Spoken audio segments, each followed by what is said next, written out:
Donc ici, je vais faire une vidéo qui va concerner donc la solubilité pour les ions, je dirais même les cations suivants. SN2+, SN4+, Pb2+, Mn2+, Fe2+, Fe3+, et Ni2+. Je m'arrêterai là et je ferai une troisième vidéo qui va concerner donc Cu2+, Cu+, Ag+, Zn2+, Ag2+, et Ag2+. Voilà. Donc en association bien sûr avec les anions. Alors les anions peuvent être soit des acétates, des nitrates, des chlorures, des bromures, des iodures, des fluorures, des sulfures, des sulfites, des sulfures. Enfin, je m'excuse, je me suis trompé de 1. Parce que après fluorure, c'est sulfate, pas sulfure. Fluorure, sulfate, sulfite, sulfure. Voilà, le sulfure, il vient. C'est vrai que j'avais commencé ici à mettre chlorure, bromure, iodure, fluorure. Ouais, j'aurais dû. Ce qui aurait pu suivre, c'était sulfure. Mais non. C'est sulfate d'abord, ensuite sulfite et puis sulfure. Ensuite, il y a les carbonates, les phosphates, les chromates, les silicates, les oxalates et les hydroxydes. Donc, ils sont en majorité présents ici. Les présents les anions sont voilà, des groupements. Les anions sont des groupements ici. Alors, si on regarde bien le SN2+, donc qui est l'étain, voilà de SN2+, eh bien, en groupement avec l'acétate, il est décomposé complètement dans l'eau. Alors bien sûr, ce sont des solutions, c'est la solubilité dans l'eau à une température de 25 degrés Celsius, hein, donc des ions inorganiques que sont les groupements des cations avec les anions suivants. Alors, si je prends par exemple le SN2+, le premier, SN2+, alors, bien sûr, ça a été encodé par rapport à un tableau qui lui-même provient de laboratoire, hein, parce que bon, on ne fournit pas n'importe quoi comme tableau. C'est des tableaux qui sont voilà, construits en laboratoire au travers d'expériences, d'expérimentation. Donc c'est des relevés expérimentaux. On a fait des relevés expérimentaux et bien sûr on a créé un tableau à 2 dimensions, en ligne et en colonne, dans lequel on met les cations et les anions et à l'intérieur une information, un croisement d'informations qui est tout simplement ben, la solubilité. Alors la solubilité peut être de différentes sortes. Bon, soit il est soluble ou peu soluble ou insoluble, mais il y a deux autres cas de figure. Par exemple, il est complètement décomposé ou il est non défini. Voilà. Alors, pour qu'il soit partiellement, pour qu'il soit soluble, il est considéré comme soluble. Une substance est considérée comme soluble quand la solubilité est supérieure à 10 grammes par litre de solution. Alors, partiellement soluble, c'est quand la solubilité est comprise entre 1 et 10, bien sûr, grammes par litre de solution, et il est complètement décomposé, bon, ça c'est D, mais il est peu soluble quand c'est inférieur à 1 gramme par litre. Voilà. Et donc, si je prends l'étain, le cation SN, mais de plus, attention, parce que les étains, il y a deux étages d'oxydation il y a plusieurs étages d'oxydation, enfin, il y a plusieurs types d'ions pour l'étain, il y a SN2+, et SN4+. Alors, le SN2+, bon, avec l'acétate, l'initrate et chlorure, mais il est complètement décomposé dans l'eau. Pour les bromures, il est soluble. Pour l'iodure, il est partiellement soluble. Avec les fluorures, il est soluble. Avec les sulfates, l'étain SN2+, est soluble. Alors là, c'est non défini pour les sulfures, pour les sulfites, je m'excuse, pour les sulfites. Et pour les sulfures, là, il est peu soluble. Alors là, c'est non défini pour les carbonates. Phosphate, il est peu soluble. Et puis après, on a tout non défini pour les carbonates, chromates, silicates, oxalates. Et pour l'hydroxyde, il est peu soluble. Alors maintenant, voyons voir les SN4+. Là, pour l'acétate, là, il est non défini. Ensuite, s'ensuit, pour les nitrates, chlorure et bromure, il est complètement dissocié, enfin, décomposé dans l'eau. Alors, pour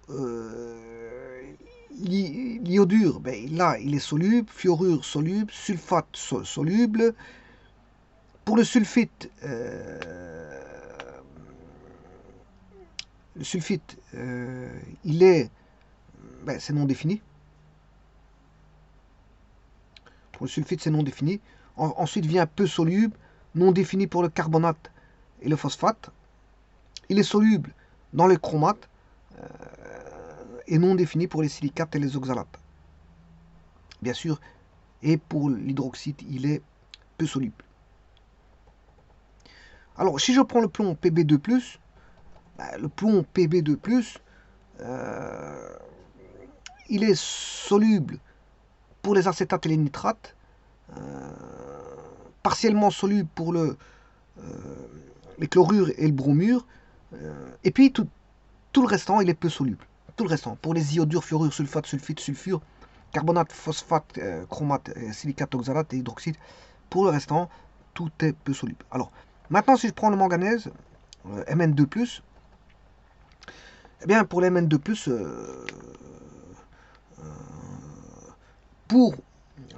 en association avec l'acétate, un groupement acétate, il est complètement décomposé dans l'eau. Pour le nitrate, chlorure, bromure, jusqu'au l'iodure, là il est soluble. Partiellement soluble pour le fluorure. Pour le sulfate, c'est non défini. Alors il est soluble dans le sulfate. Mn2+, est soluble dans le sulfate. Non défini pour le sulfite. Et puis après, on a pour le sulfure et le carbonate, il est peu soluble. Ensuite, non défini pour le phosphate et le carbonate, le chromate, je m'excuse, chromate. Et ensuite, pour le silicate, il est peu soluble. Non défini pour l'oxalate et peu soluble pour l'hydroxyde. Alors, le fer, voilà, valence 2. Alors, le fer, là, il est soluble pour l'acétate, le nitrate, le chlorure, le bromure,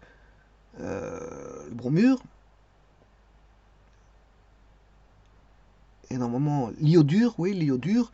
Alors, pour le fluorure, il est peu soluble, mais il est soluble avec le sulfate. Avec le sulfite, il est peu soluble. Sulfite, sulfure, carbonate et phosphate. Tout ça, c'est peu soluble. Le Fe2+, est peu soluble avec ces groupements-là. Ensuite, il est non défini pour le chromate.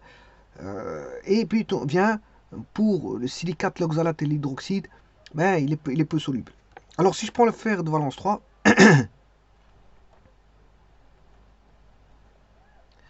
fer de valence 3, là, on a plus ou moins la même solubilité jusqu'au bromure, c'est-à-dire qu'il est soluble, tout comme le Fe2+, pour l'acétate, nitrate, chlorure, bromure, mais cette fois-ci, le Fe2+, était soluble dans l'iodure, alors que par contre, pour le Fe3+, mais là, il devient non défini.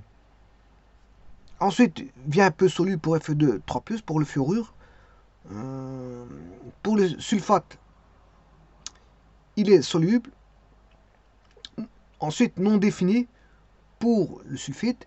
Pour le sulfure, il est peu soluble. Ensuite, là, il est complètement décomposé dans le carbonate.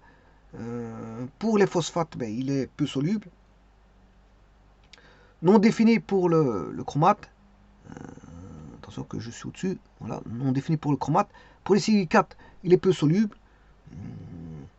Soluble pour l'oxalate et peu soluble pour les hydroxydes. Alors maintenant, je terminerai avec le Ni2+. Le Ni2+, eh bien, il est non défini pour l'acétate. Pour le nitrate, chlorure, bromure, iodure, jusqu'au sulfate, là, ils sont solubles.